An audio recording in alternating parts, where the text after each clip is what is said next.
बिस्मिल्लाहिर्रहमानिर्रहीम।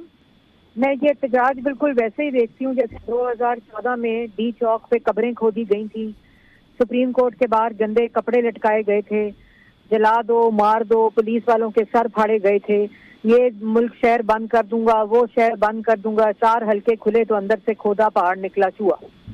दूसरा मैं इसको ऐसे देखती हूँ जैसे 9 मई को पूरे मुल्क को जलाने गिराने साजिश करने, चाहे वो जिना हाउस हो, चाहे वो अस्पताल हो, स्कूल हो, मेट्रोज हो, 14 की यादगारों को जलाकर उनको नीचे रोंदा गया। ये वो जमात है जिसका एहतजाज में सिर्फ महारत रखती है। मुल्क के अंदर सियासी अदम इस्तेहकाम है। ये सियासी जमात माइंड सेट ही नहीं है।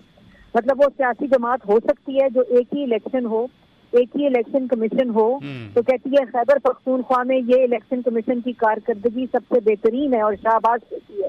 पंजाब में उन हलकों में जहां खुद जीते हैं वहां वही इलेक्शन कमीशन का फॉर्म 45 भी हलाल है, वो लीगल है, वो दुरुस्त है, और जहां हारे हैं वो फॉर्म 45 भी जाली है और वहां इलेक्शन कमीशन को गालियां, जलाओ, घेराओ और एहतजाज।